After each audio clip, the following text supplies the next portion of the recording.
Bem-vindos ao Readcast, um produto da Escola Superior de Relações Internacionais.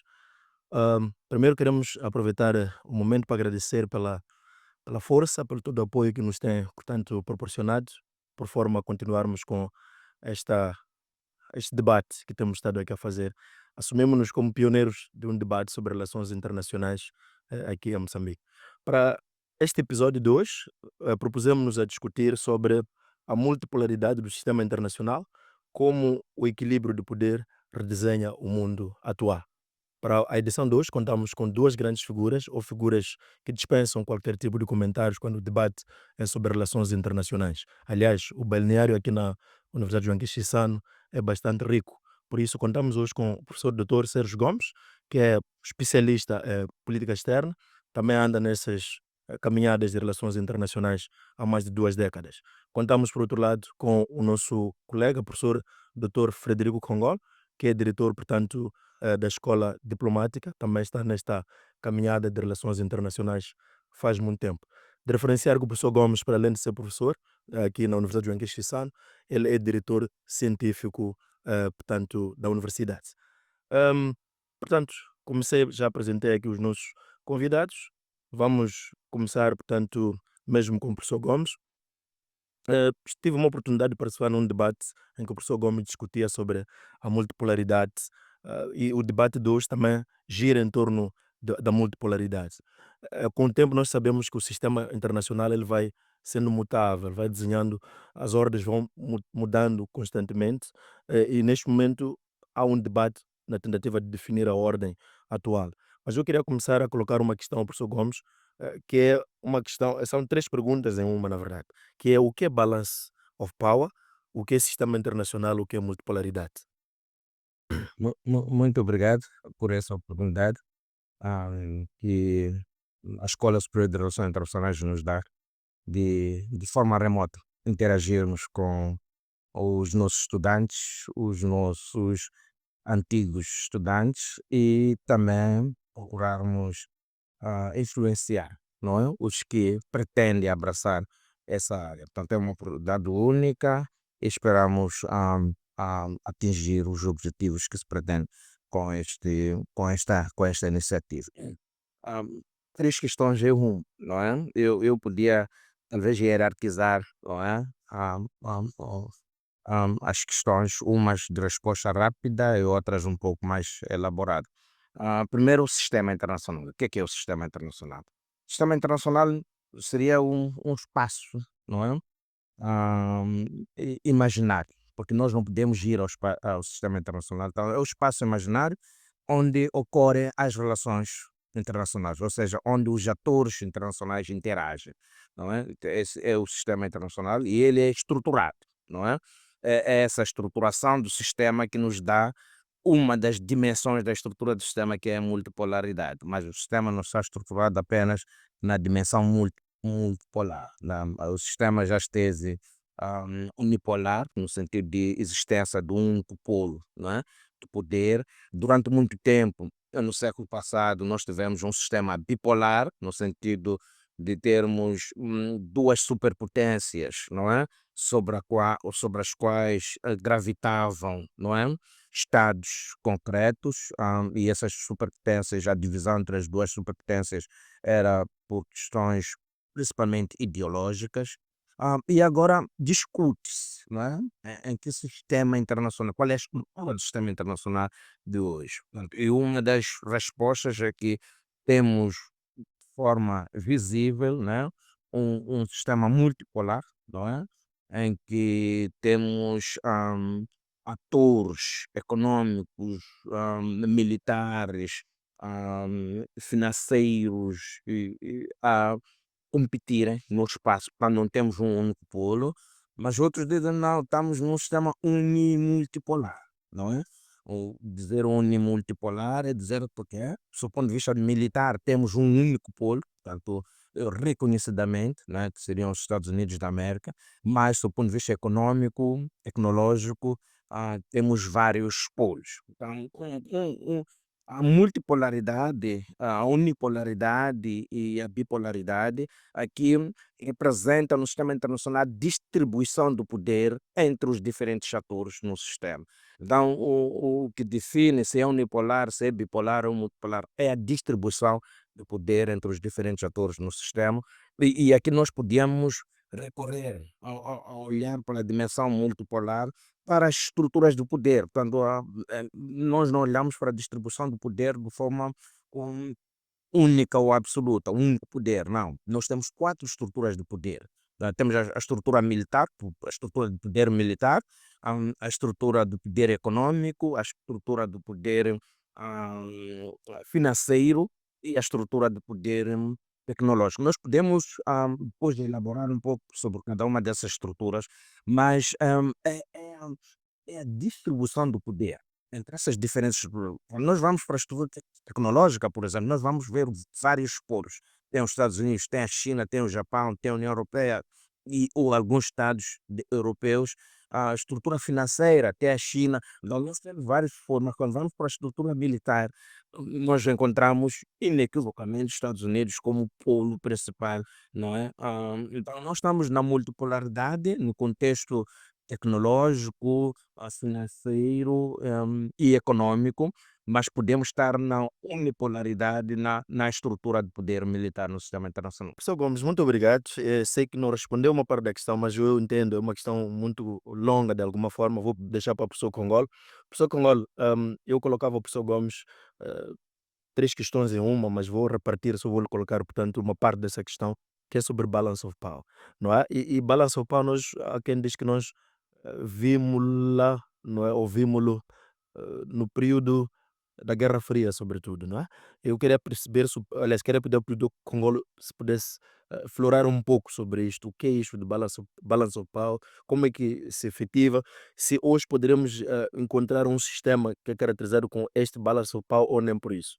Muito obrigado também para eu juntar-me ao professor Gomes a felicitar, sobretudo, a vós como organizadores deste trabalho. Penso que estão de parabéns, sobretudo porque permite à universidade e de alguma forma a Moçambique ter o seu espaço para dar da sua verdade sobre o mundo. Então, penso que a participação do Moçambique não precisa ser somente a nível estatal. Este tipo de intervenção penso que é uma boa iniciativa.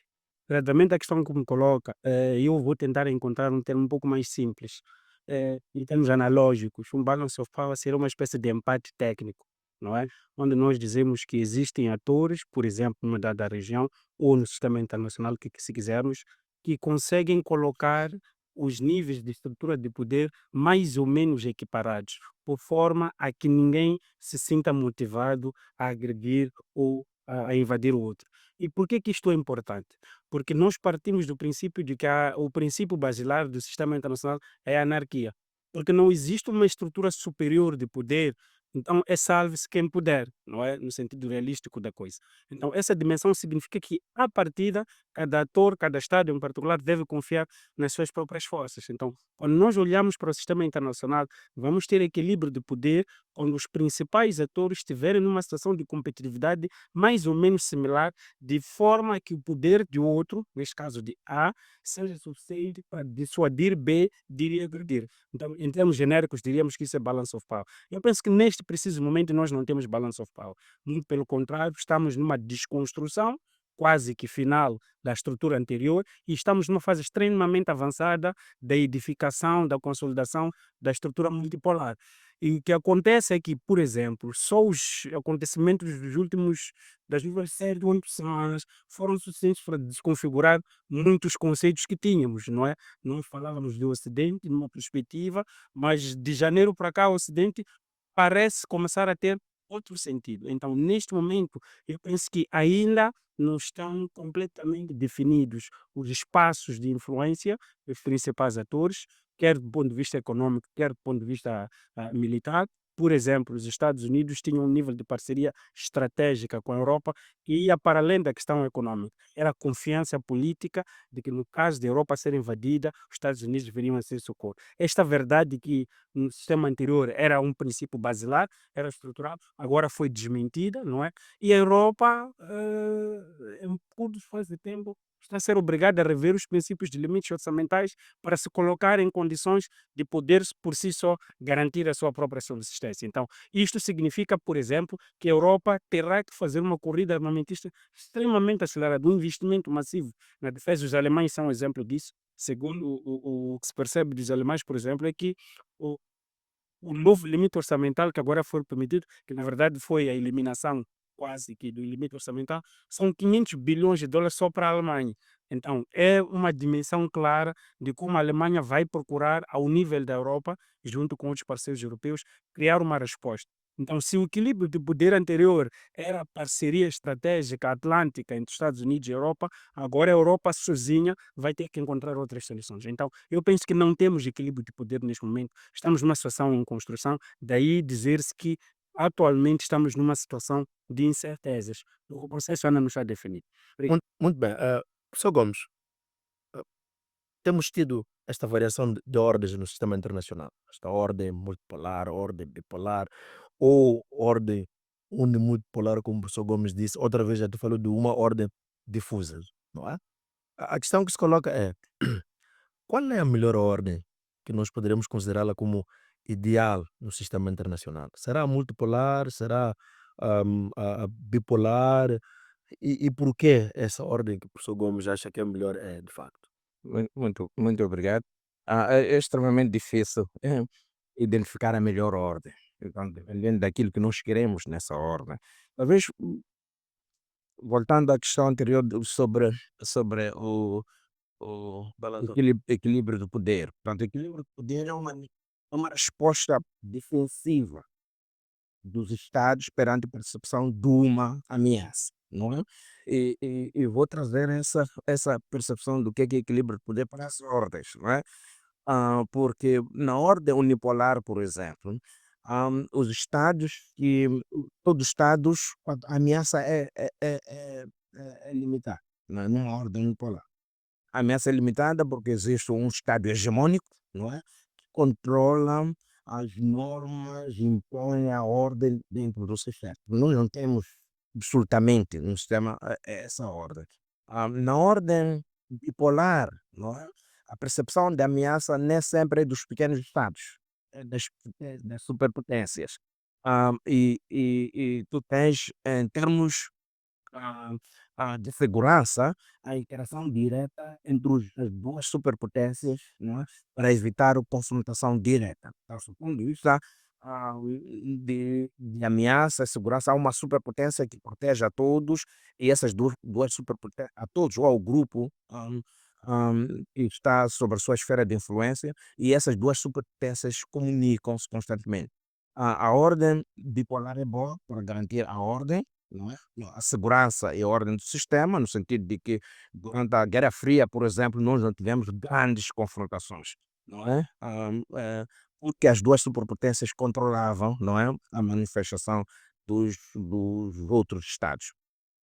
Mas, ao mesmo tempo, é que numa ordem bipolar não há pronunciamentos dos pequenos estados, não é? Então não tem espaço para se pronunciar, o campo de atuação é extremamente reduzido, não é? Então, se queres paz, segurança, então é melhor uma ordem bipolar, mas se quer liberdade de manifestação e de interação, então a ordem bipolar pode não ser melhor, é mais ou menos pronto. Na ordem multipolar, tu tens a liberdade, não é? Tu tens vários polos, os outros estados não têm de se agarrar a a superpotência e tem várias manobras, vai para os Estados Unidos, vai para a Europa, vai para a China, vai para o Japão, até vai para a Índia e vai para o Brasil, nas potências emergentes, não é? Mas isso para a questão de interação, de atuação, então é bom, mas quando já fica difuso na questão do controle de emergência, de conflito e das ameaças, podem surgir em qualquer espaço, e não existe um ator, não é, capaz de impor mais ou menos, garantir a segurança dos outros e impor normas de pacificação, não é, no sistema. Então, os Estados são tão maleáveis, não é, que podem pular, gravitar de um espaço para outro e criar maiores incertezas, não é, sobre o futuro das relações internacionais. Então nós não podemos já responder absolutamente qual é a melhor ordem, nós temos que olhar para o que é que nós pretendemos, qual é o valor que nós queremos preservar, é o da liberdade de atuação dos Estados ou da garantia de segurança e paz no sistema internacional. Então são essas coisas é que devemos estar. E por falar questão da liberdade de atuação, é que numa ordem multipolar, não é? Não obstante ela estar concentrada em polos específicos, não temos espaços de reclamação, não, dos estados que não fazem parte dos polos específicos. Nós, quando falamos, por exemplo, da multipolaridade inclusiva, não é? Nós estamos a dizer que sim, existe multipolaridade, mas ainda é uma multipolaridade fechada. Está em volta dos estados tradicionais, mas já há essas emergentes que reclamam espaço e querem agir como polos. Então, daí a ideia de multipolaridade inclusiva. É bom para a atuação dos Estados, para o alargamento dos espaços de escolha dos Estados. Então, nós podemos, como Estados em desenvolvimento, podemos ir aos Estados Unidos, vamos à Europa, vamos à China, vamos ao Japão, vamos à Índia, mas isso já não acontece num sistema unipolar ou num sistema bipolar. Não, isso só para deixar aqui uma recomendação para os nossos internautas que nos acompanham. O professor Gomes levanta um conceito que me parece que foi cunhado aqui na universidade, que é este conceito de multipolaridade inclusiva. Há uma obra, não é, que é Potências Emergentes e a Multipolaridade Inclusiva. Então este conceito podemos assumir mesmo que é da autoria dos quadros da Universidade de João Quixote. Certamente, nós não encontramos o conceito em outros quadrantes. Aliás, já encontramos agora outros quadrantes a apropriarem-se do conceito, mas a natureza, a origem do conceito é a Universidade de João Quixote. Obrigado, professor. Professor Congola, como é que as relações internacionais poderão ser afetadas pela esta tendência, não é, do surgimento de múltiplos centros de poder, de influência a nível do sistema internacional? Bem, eu penso que existem evidências suficientes para comprovar que a influência é estrutural, não é? Não estamos a dizer que quando nós olhamos para o sistema internacional, e talvez até para percebermos melhor para os que estiverem a acompanhar, quando nós olhamos para o mundo, se nós antigamente sabíamos que a União Soviética, os Estados Unidos e os seus aliados eram os principais atores, atualmente eles já não são os únicos. Primeiro. Segundo aspecto, é que é preciso ver que depois existe uma dimensão identitária profunda. Não estamos a dizer que, apesar de se reconhecer o poderio que países como França, Inglaterra, Estados Unidos e Alemanha têm, é preciso perceber e aceitar que hoje temos culturas identitárias diferentes, que têm filosofias de governação, filosofias de construção de Estado diferentes, a exigir o seu espaço no processo de tomada de decisão no mundo. Estamos a falar da Índia, estamos a falar do Brasil, estamos a falar da China, estamos a falar da Rússia, por exemplo, que nem são necessariamente democráticos, mas do ponto de vista econômico, do ponto de vista tecnológico, do ponto de vista financeiro, estão lá e até militar, de certo ponto, estão muito bem projetados. Qual é a implicação direta? A implicação direta é que nós temos que escrever as regras do jogo global, não é? Nós, por exemplo, vínhamos com a ideia de que os Estados Unidos são o principal defensor da ordem liberal, mas hoje os Estados Unidos é campeão do protecionismo. E quem está a defender o liberalismo econômico agora é a China. Parece uma antítese, não é? Então, existem reformas, existem transformações. Dois, hoje estamos a ver a principal potência do momento a eximir-se de participar ou a excluir-se de entidades de governação global, como as Nações Unidas, a Organização Mundial de Saúde e por aí fora. E hoje estamos a ver outros países ou a fazerem o suporte daquilo que falta em termos de financiamento, ou a trazerem novas organizações internacionais. Então, a alteração completa das regras do jogo, nós vínhamos numa situação, por exemplo, em que do ponto de vista geopolítico ou de interação, a componente militar, a geopolítica, era a que tinha maior primazia. Hoje já estamos a falar da geoeconomia, onde o poder dos Estados está sendo mais projetado do ponto de vista econômico. E é possível, se usarmos a China como exemplo, mostrar que é possível construir um Estado forte, uma superpotência, sem efetivamente recorrer à componente militar como instrumento primário, mas sim como um instrumento defensivo. Então, são escolas diferentes, são pensamentos diferentes, são contribuições para a governação global. Nós hoje temos que perceber que, por exemplo, da mesma forma que o Clube de Paris, o Banco Mundial eram relevantes ontem, hoje continuam relevantes, mas já não são os únicos. Então podemos ir ao Banco de Desenvolvimento dos BRICS, podemos ir ao Exim Bank da Ilha, da China, do Brasil e por aí fora. Então existe todo um conjunto de novos players e já temos mais opções. Há uma democratização do poder. A multipolaridade empurra-nos para uma maior participação de atores. Obviamente que tem aquela questão que o professor Gomes estava a falar, é a questão da incerteza, não é? Nós, quando vamos para a incerteza, estamos a dizer que, primeiro, é um modelo, é uma estrutura de sistema que é nova. Então, não temos como comparar com antigamente para ver mais ou menos que cenários é que isso nos pode trazer. Então, há um desconhecimento. E na incerteza, todo mundo vai ter tendência a ser um pouco mais cauteloso, daí a ideia do armamento. Já ninguém confia em ninguém, ninguém confia nas decisões. Os arroz e dormir feitos, aparentemente, já não são sólidos. Então, é preciso que cada um consolide melhor a sua própria sobrevivência. Agora, um outro aspecto pontual que gostaria de recuperar. Independente do tipo de ordem, se é multipolar, se é bipolar, se é unipolar ou se é unimultipolar. A verdade é que para nós aqui, permitam-nos o termo, aqui embaixo no sistema, nos Estados de desenvolvimento, nós continuamos no fim da caravana. Eu penso que essa é a questão fundamental que nós temos que ver, independente da tipologia de ordem, independente dos atores que estiverem a dirigir esta estrutura, a verdade é que a África, em particular Moçambique, continua na parte menos digna dessa situação. Então, isso aí é que nós precisamos de focar um pouco mais a nossa reflexão sobre como é que podemos fazer esta transição. E eu sei, por exemplo, que a ordem bipolar foi estável do ponto de vista de sistema, mas foi completamente prejudicial para os pequenos estados. E as guerras civis são um exemplo disso. Outro problema é que a ordem unipolar também conseguiu criar esta, vamos lá dizer, as bases, né, da estabilidade global, mas ao mesmo tempo a gênese, é a origem da reivindicação das potências emergentes. Supostamente havia abuso do poder da potência dominante e hoje fomos chegar à multipolaridade. Então, essas estruturas não são perfeitas, elas têm as suas imperfeições e é à medida que cada ator identifica as suas imperfeições que faz o seu trabalho, faz a sua reforma, por forma a reivindicar uma realidade diferente. O que é que estamos a encontrar hoje? Hoje estamos a encontrar blocos civilizacionais que foram rejeitados face à tomada de decisão, que foram rejeitados do processo de gestão e de partilha do poder e foram vítimas do modelo ocidental. Entretanto, esses outros blocos estão a reivindicar o seu espaço e dizer que não, olha, o mundo não é o Ocidente. Ok? Então, não sendo o Ocidente, é preciso que essas outras entidades civilizacionais tenham espaço dentro do processo de tomar a decisão. O que é interessante para mim é reparar que essa reivindicação não seguiu o modelo ocidental militarista.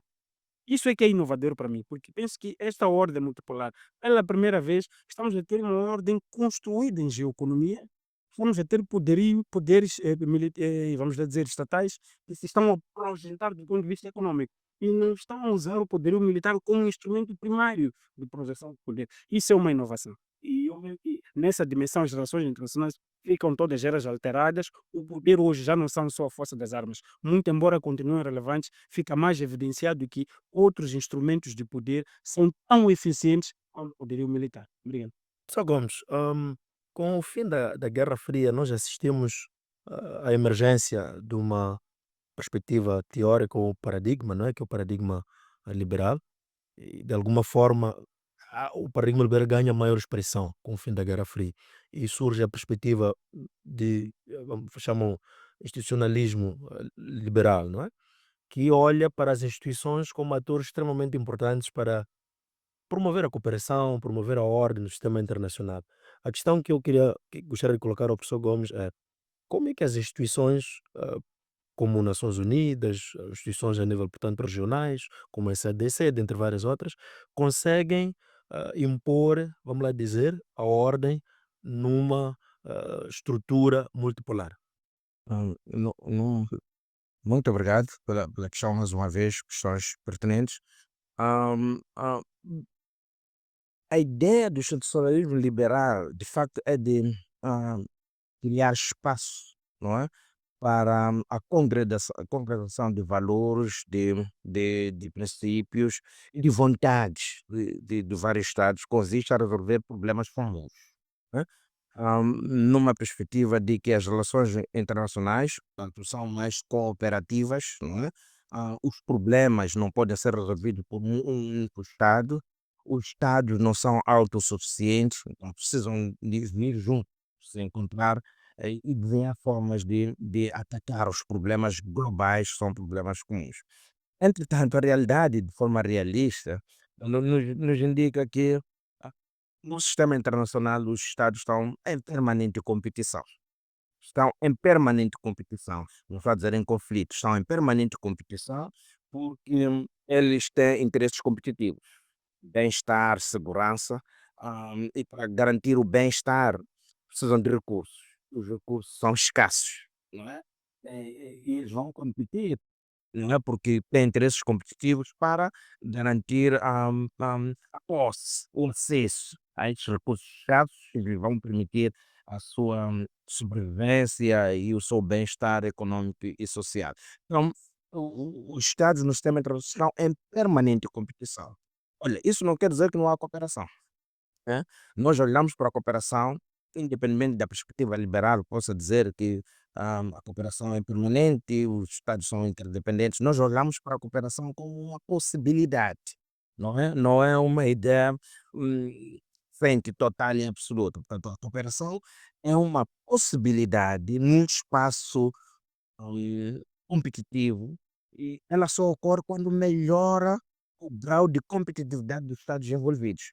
É por isso alguns Estados cooperam, acham num contexto de cooperação vão melhorar a sua condição, outros abstêm-se do envolvimento em esquemas ou em mecanismos de cooperação, acham que esses mecanismos não melhoram a sua competitividade.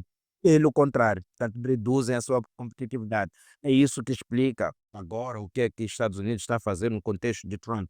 Essa retirada ao desinstitucionalismo liberal global que os Estados Unidos, quando sai da Organização Mundial de Saúde, da Organização Mundial daquilo, quando ameaça a NATO, ele como membro fundador, quando ameaça a NATO, o seu engajamento na NATO, quando coopera e de forma intensiva com o Estado que grande parte dos membros da NATO consideram a maior ameaça. Não? Então é a desconstrução do institucionalismo liberal, não? Porque a cooperação é uma possibilidade. Não é? Os Estados estão em permanente competição e, neste momento, na perspectiva de Trump, ele considera-se que pode ganhar mais os Estados Unidos agindo unilateralmente, fora das instituições multilaterais, do que agindo dentro dessas instituições. Muito bem, professor Congolo, que papel o balance of power joga num mundo multipolar, dominado pela competição? Como dizia o professor Gomes, os Estados competem, apesar de que ao mesmo tempo cooperam. Neste caso, temos estado a ver uma situação de grande competição, sobretudo entre a China e os Estados Unidos. Então, como é que o balance of power pode jogar um papel importante nesta competição? Mas, por um lado. Por outro lado, temos estado a ver aqui a ressurgência de algumas potências. Estou a falar, por exemplo, da própria Rússia, agora de Vladimir Putin, a própria Índia, por exemplo, tem estado a surgir como uma potência emergente. E como é que, portanto, o balance of power pode jogar um papel importante para garantir, vamos lá dizer, ah, o equilíbrio neste sistema? Eu penso que o balance of power é o desejo. Na verdade, eu penso que estamos numa fase de calibragem. A multipolaridade ela está ainda em formação na minha leitura. Então, o desejo dos Estados é alcançar o balance of power. O balance of power existe em diferentes tipologias de estrutura. A ideia é que cada ator, por exemplo, que se sentiu numa situação de injustiça, de desvantagem na anterior ordem, seja o seu esforço para mudar primeiro essa ordem. Por isso é que países que nós chamamos países emergentes, como a Rússia, a Índia, a, a China, a África do Sul, o Brasil, dizem que um dos problemas que eles têm é o problema de desdolarização. Ou seja, o dólar tem estado a ser usado como instrumento da superpotência para sozinha impor o seu interesse sobre os demais. Então, esse desnível de poder, que era aquilo que o sistema unipolar protegia, promovia, acabou criando ressentimento nos países que estavam em desvantagem. Então, porque não havia balance of power entre eles e a superpotência, eles foram elevar a sua capacidade, elevar o seu poderio. E eles querem alcançar o balance of power. Uma situação de equilíbrio tal em que a vontade da antiga superpotência não possa ser-lhes imposta, sem que isso signifique um preço a pagar, de forma que se possa desmotivar a esta antiga superpotência a impor esse princípio. Então, neste momento, eu penso que nós não temos balance of power, nós estamos na busca. Os europeus já perceberam o problema, estão a acelerar para fechar o gap militar que os Estados Unidos protegiam, e os Estados Unidos retiraram o gap militar porque a fatura econômica é extremamente elevada. A longo prazo, o intervencionismo militarista americano acabou criando problemas de sustentabilidade econômica para os próprios Estados Unidos. E agora, com a emergência da China e da Índia em particular, fica visível que a economia americana precisa se reinventar. O desnível que ela tinha em comparação a essas economias está a reduzir-se dia após dia. E eles precisam resolver isso. Então, vão retirando a sua intervenção, os seus investimentos de onde achavam que poderia ser importante, mas que já não é tão prioritário, e vão redefinindo. Isso significa o tal desengajamento que o Sr. Gomes estava aqui a falar, é um neo-isolacionismo. Ou seja, nós não precisamos de controlar o mundo, precisamos é de garantir que, no mínimo, não estejamos atrás na fila. Então, vamos rever as nossas prioridades, que é o que o presidente Trump penso que está a tentar fazer, mas o que os outros Estados, a Europa, vai fazer é evitar com que a ausência dos Estados Unidos represente a longo prazo fragilidade europeia. Por isso vai ter que recalibrar o seu orçamento para compensar o déficit na defesa.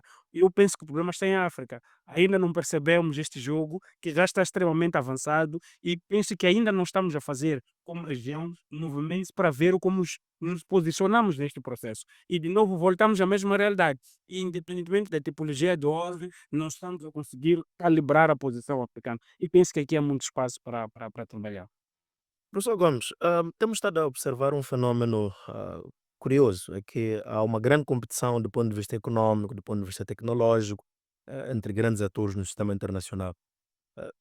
Estaremos num cenário em que a competição ou equilíbrio do poder garantido através de dissuasão, por exemplo, nuclear, através do poderio militar, estar a ser substituído por estas, vamos lá dizer, dimensões económicas, dimensões tecnológicas. Não sei se me fiz perceber. Sim.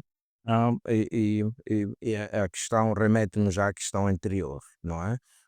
Tem a ver com o equilíbrio de poder. Eu gostaria de enquadrar esse conceito para que não seja lido fora do quadro em que ele emerge, desenvolve-se e consolida-se.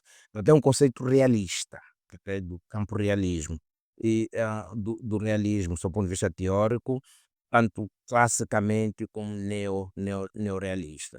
A última leitura do equilíbrio do poder encontra-se no neorrealismo, no realismo estrutural, na perspectiva de defensivo, não é? Portanto, é a última leitura do conceito de equilíbrio do poder. E ele só pode ser visto na presença de uma ameaça. Então, nós não podemos falar de equilíbrio do poder só porque um está a crescer economicamente e o outro sente-se ameaçado economicamente. Não, esse conceito de equilíbrio do poder não entra, não é para essa área.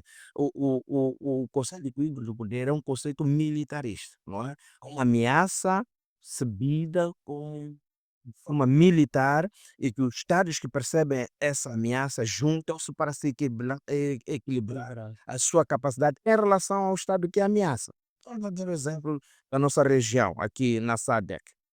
Em algum momento, na década, finais da década 70, década 80, realmente, olhávamos o regime de segurança, olhava para a África do Sul como uma ameaça. O que é que os Estados fizeram, os outros Estados da região? Juntaram-se naquilo que foi chamado de linha da frente, do ponto de vista político-militar, mas também do ponto de vista econômico, na SADCC.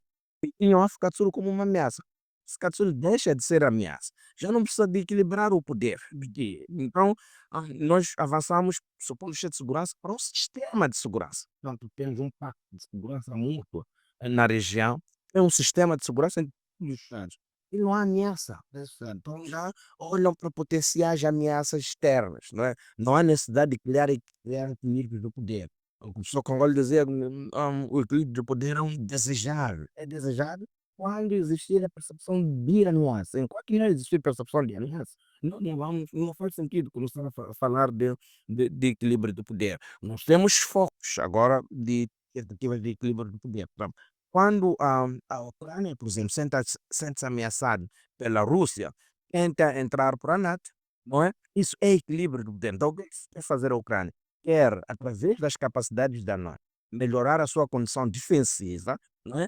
Para que não seja cobiçada e não seja ameaçada pela Rússia. Nós temos um foco no Sudoeste Asiático ou no Mar do Sul da China, não é? Em que os Estados sentem-se ameaçados pelo expansionismo chinês. Não é? Há um histórico interessante no Mar do Sul da China, que a China está a reclamar, hum, até construindo ilhas artificiais como espaço território chinês. Os outros estados vizinhos, não é?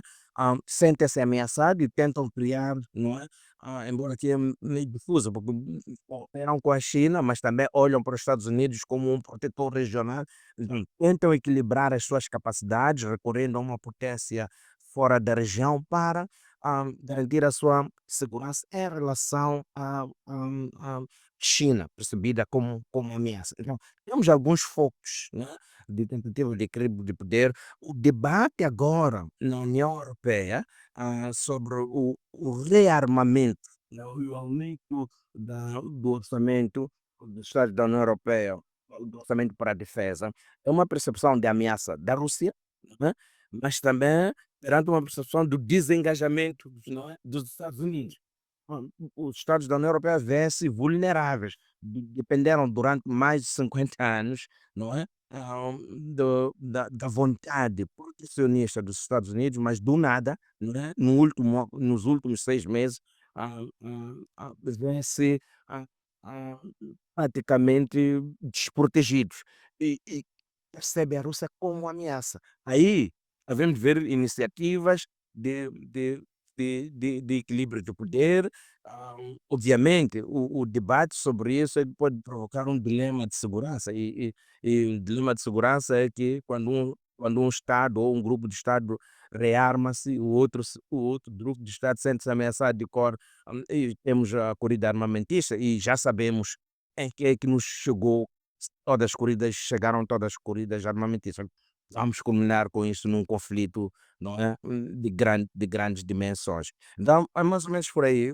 Eu iria para esse lado, no sentido de que o equilíbrio do poder hum, deve ser circunscrito na dimensão militar, e na dimensão econômica é mais crescimento, é mais ascensão, não é?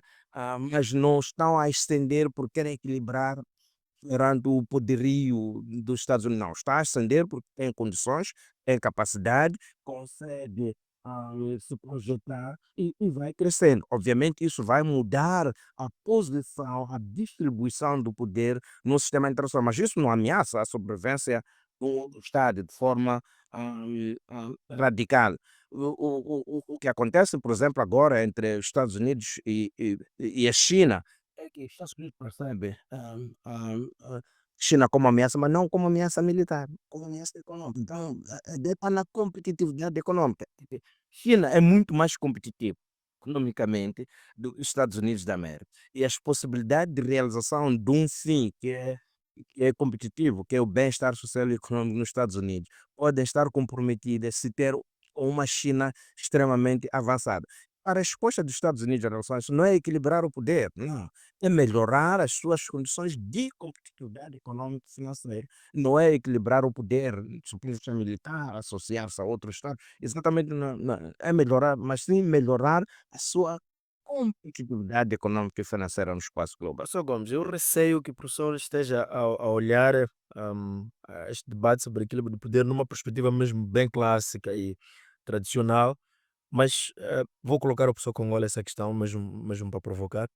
Me parece que agora o debate tradicional de olhar o equilíbrio do poder numa perspectiva apenas militar parece estar a ser profundamente desafiado, porque hoje olhamos para o poder também de uma forma muito mais, vamos lá dizer, Multidimensional. multidimensional. Muito obrigado. Exato. Numa lógica de que o poder agora é tecnológico, o poder também é econômico, e a conjugação desses poderes econômicos e até tecnológicos não ameaça, não acaba criando alguma ameaça mesmo no sentido real. Quando estamos a falar de crimes cibernéticos, aliás, crimes não, ameaças cibernéticas. Isto não ameaça, não mexe também com a soberania dos próprios Estados, de tal forma que, se calhar, podemos estar a correr o risco de vermos muito presos naquela perspectiva clássica de ameaça. Bom, é preciso perceber o contexto dos conceitos, mas antes disso é preciso perceber a realidade. O fato, vou recordar um discurso de Donald Trump, penso que foi no primeiro mandato. E ele dizia que, estou a tentar recuperar um bocadinho as palavras, qualquer coisa do tipo, eu estou a tentar explicar aos democratas que se a economia americana não fizer as reformas estruturais necessárias, terá sido a mesma coisa que recebemos uma bomba atômica.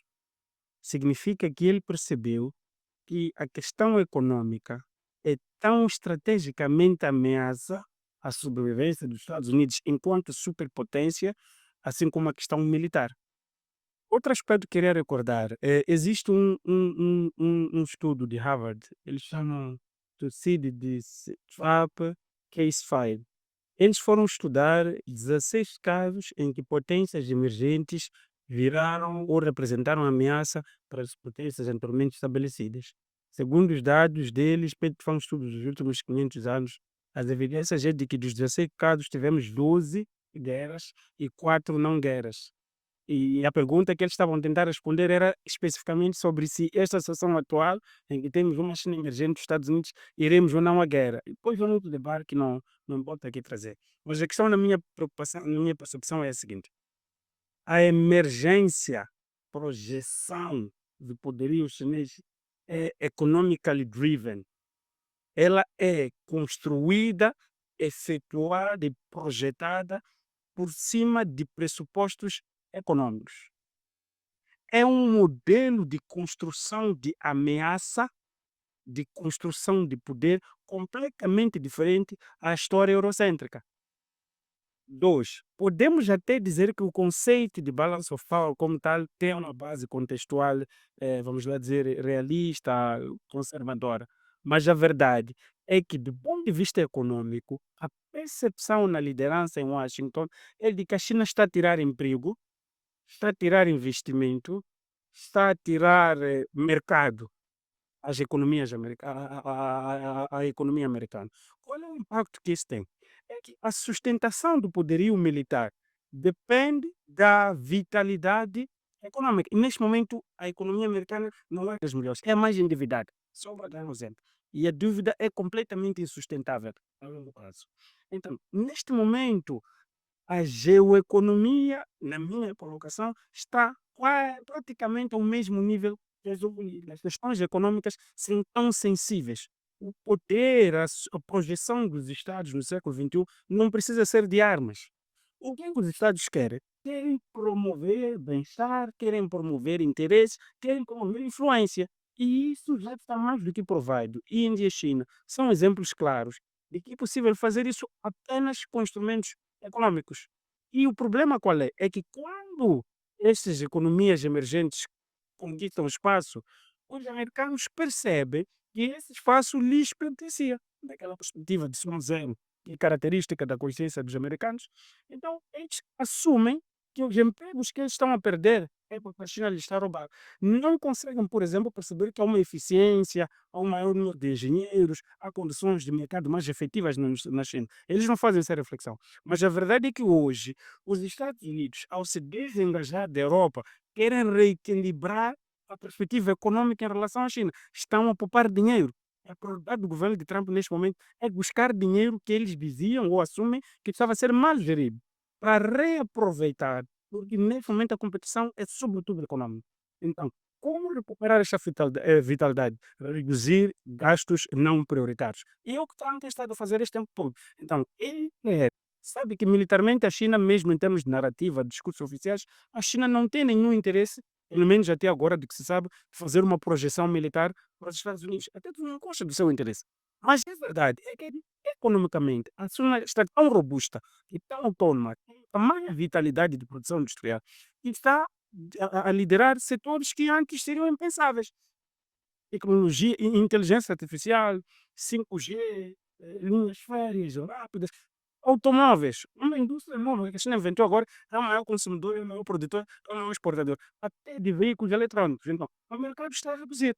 A China sozinha está acima dos outros competidores. Então, os Estados Unidos precisam recuperar. E a questão econômica, hoje, no século XXI, na ordem multipolar, terá um 50-50 que permita-nos o termo com as questões militares. Então, Gomes, por favor, acho que já queria reagir. Sim, sim, sim. Era agir, porque a minha colocação do conceito e na academia temos que ter a precisão conceitual. Não é? O conceito de equilíbrio de poder surge num contexto, ahm, mecanismos de funcionamento que não são explicados na dimensão econômica, mas ele como pode ser usado. Vamos equilibrar o que é quer dizer, qualquer tentativa de aproximar-se a um que está a fugir, mas devia estar junto. Mas esse é o uso banal do conceito, não podemos dizer assim. O conceito é um conceito teórico e quadrado. E há autores que falam, e esse autor nem usa a palavra economia. Então, não, nós vamos buscar agora, nós podemos tentar desconstruir isso, mas temos que fazer isso com referências sólidas sobre o risco de desconstruir um conceito, depois não ter as premissas da sua aplicabilidade. A premissa da aplicabilidade do conceito de equilíbrio de poder, tradicionalmente, e continua até hoje, é a percepção de ameaça. Eu volto a repetir, essa é a percepção de ameaça, e não é a ameaça econômica que cria equilíbrio de poder. Os Estados não se unem por estão a ser ameaçados economicamente para equilibrar o poder. Os Estados unem-se porque estão a ser ameaçados militarmente para equilibrar o poder. Há um desequilíbrio econômico, no sentido de que há Estados estabelecidos há 50 anos ou muito mais, e outros Estados estão a crescer. Então, aí é uma questão de competitividade dos Estados. E, e, e para ser mais competitivo, pode ser por via ahm, ah, de associação, tanto os blocos regionais, alguns acham que, mas isso não é equilíbrio de poder, porque os outros Estados não ameaçam necessariamente a sobrevivência. É exatamente isso, a sobrevivência, do ponto de vista militar, de onde emerge o conceito, eu sou tradicionalista nessas, de onde emerge o conceito de equilíbrio do poder. Entendo que o poder é multidimensional, é contextual, aquelas outras dimensões de poder, sabendo que o poder militar vai perdendo força, mas há elementos de chamam de soft balancing, não é? O soft balancing não é equilíbrio de poder no sentido tradicional. O que os Estados Unidos está a fazer, sair, desengajar, por exemplo, com a Europa, não é explicado no conceito de equilíbrio de poder, porque não é desengajamento, é reengajamento para melhorar as capacidades. O que está a fazer os Estados Unidos também não é explicado no conceito de equilíbrio de poder, mas o que é que está a fazer os Estados Unidos? Volta a repetir, está a melhorar as suas capacidades de competição, a sua competitividade. Acha que pode competir melhor com a China estando sozinho, né, do que suportar outros estados de bico de spam em outras instituições. Então, percebe que a China está a crescer, mas para completar a China não é por via de equilíbrio do poder. O equilíbrio do poder seria, olha Europa, vamos nos juntar, olha América, vamos nos juntar, vem aí, mas não é isso que está a acontecer. E o funcionamento do conceito de equilíbrio do poder é esse. Há uma ameaça, vamos nos juntar. Mas que não está a acontecer isso. A pessoa tem dificuldade de olhar, é porque estou a usar o outro conceito, que é o conceito de competitividade. E estar a usar um conceito. Está bem estruturado, está bem enquadrado e é usado sobre o risco, depois não conseguimos explicar isto a quem nos está a ver. Muito obrigado. Só Gomes, muito obrigado. Estamos a caminhar para terminar, mas por tua vez que o teu Congolo quer reagir. Mas penso que por questão de gestão de tempo vão permitir que eu não vos deixe, portanto, reagir e evoluímos para terminar. Estamos quase a terminar. Olhar especificamente para o contexto moçambicano. Professor Gomes, como é que Moçambique, voltando para si, como é que Moçambique deve reposicionar-se na nova estrutura multipolar? A questão é reposicionar-se. Eu podia dizer posicionar-se. Eu podia dizer posicionar-se.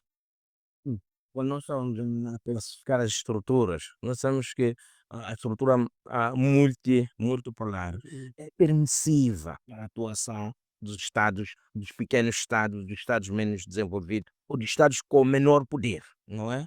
Como Moçambique, porque dá várias opções de atuação.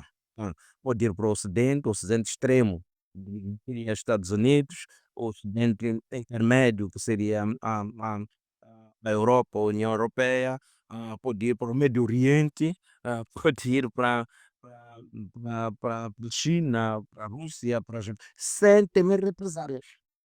Sem temer represálias. Ou havendo represálias, há outro Estado que lhe vai suportar. Então, há muitos.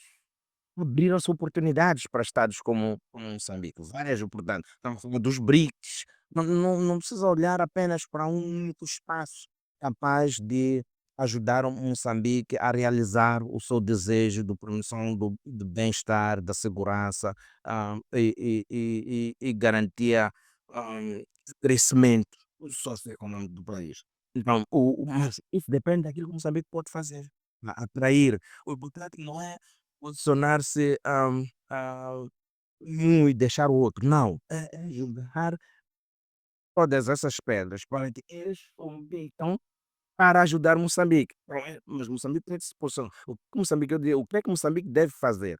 É que tanto China quanto os Estados Unidos quanto a União Europeia olhem para Moçambique como espaço, um ator com quem interagir, engajar e até ajudar para a, a, a, a, a, possa, alcançar o seu um nível de desenvolvimento desejável. Moçambique tem qualidades extraordinárias, não é? No setor energético, não é? É um setor, sensível e estratégico, né? Dada a raridade dos recursos energéticos no sistema internacional. Então, Moçambique tem aqui uma oportunidade de ouro, não é? Esses recursos são necessários tanto para os polos no Oriente e os polos no Ocidente, não é? Mas, entretanto, aqui vai competir com os polos do Médio Oriente, porque já vivem, sobrevivem deste recurso. Então, como que Moçambique há de olhar, para a competição, não é? Está a entrar, é um novo player, né? No contexto dos grandes fornecedores de recursos energéticos, mas também há uma abertura, há uma oportunidade de mercado nos extremos, não é? Falamos da China, do Japão, e principalmente da Europa, e muito menos dos Estados Unidos da América. Então, aqui temos que olhar como Moçambique. Aqui a questão é como é reorganizando-se, não é? É reorganizando-se internamente para que, o seu espaço seja mais atrativo. O que é reorganizar-se internamente? Garantir condições de segurança, não é? Garantir a questão de rule of law, não é? Normas e regulamentos, que garantam previsibilidade, não é? Garantir a boa governação, garantir formação de recursos humanos. Então, há um conjunto de aspectos, não é? Que ainda tornam Moçambique menos competitivo para a atração de investimento. Moçambique deve se organizar para se reposicionar. Então, o reposicionamento é esse, é que nós temos que ter atrativos, o soft, não é? Na perspectiva soft, não? Que quem tem, dinheiro, quem precisa dos nossos recursos, olhe para nós com menos risco de seu investimento e com maior sustentabilidade de extração desses recursos. Sustentabilidade para o investimento que terá feito, mas sustentabilidade também para a transformação ou a mudança que esse investimento vai provocar dentro do Estado de Moçambique. Muito obrigado, Dr. Gomes.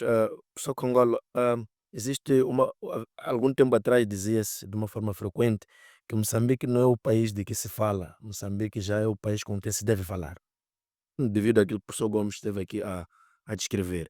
A minha questão é como é que, qual é o papel, não é, que Moçambique pode jogar a nível da região para conseguir a sua maior projeção? Ei, vou recuperar a necessidade de nós termos que olhar para dentro. Temos que organizar a casa. Permite isso, tempo. E por organizar a casa, falamos um pouco daquilo que o professor Gomes estava a falar, não é? Estamos numa conjuntura, por exemplo, dos últimos 6, 9 meses, mais coisa, menos coisa, que afasta qualquer investimento. E isto é o tipo de problemas que não são permissíveis numa situação de multipolaridade onde a competitividade entre os Estados é maior. Que já não tens um Estado mais velho que vai drenar fundos sem quase que nenhum interesse apenas por questões ideológicas, não. A verdade é que hoje, mais ou menos, cada um é necessário, é chamado a cuidar um pouco mais do seu próprio quintal. Eu penso que Moçambique tem uma lacuna muito estratégica. Do ponto de vista natural, nós temos todos os recursos. Queremos uma economia costeira, agrícola, mineira, nós podemos desenvolver qualquer coisa. Mas penso que estamos a falhar numa questão muito principal, é o capital humano. Não existe nenhum Estado que conseguiu fazer nenhum tipo de aproveitamento de nenhum desses recursos sem ter uma gestão estratégica do seu capital humano. E eu penso que nós continuamos a desenhar projetos para cada setor, logísticos, energéticos, mas não temos pessoas para dar vida a esses projetos.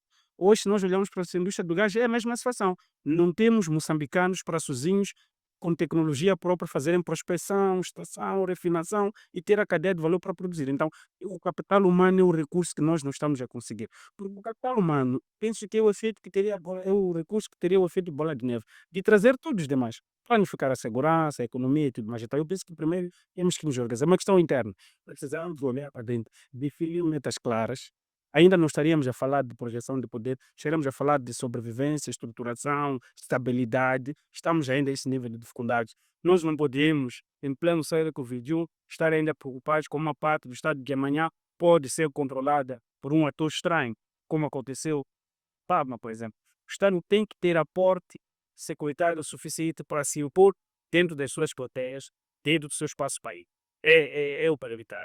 Dois, depois disso, o Estado tem que ser regras de jogo claras. Que é a questão da regra de jogo, é a questão da legalista. As pessoas têm que ter certeza de que a lei diz, a lei aplicada é válida para todos. Então, nós temos que ter a certeza de que as instituições têm capacidade para implementar esta lei. Porque onde não há estabilidade, onde não há previsibilidade, o investidor não consegue saber se o dinheiro dele vai ter retorno. Então, isso repreende o investidor. Perdão, isso não traz o investidor para cá. Então, eu penso que são daquelas questões que nós precisamos resolver. Temos que organizar muito bem a casa. Primeiro, o capital humano, para mim, seria o pontapé de saída, porque todos os outros elementos dependem muito claramente desta dimensão. Então, penso que é algo que nós precisamos chamar aqui à avaliação. Obrigado. Caros internautas, nossos telespectadores, assim fizemos o nosso readcast de hoje. Contamos com o professor Gomes, contamos com o professor Congola, a quem nós agradecemos pela presença e queremos desde já agradecer também pelo carinho e pelo encorajamento. Queremos também incentivar a subscreverem-se na nossa página para que nós possamos a continuar a crescer. Próxima semana a mais e muito obrigado pela audiência e pela toda a força.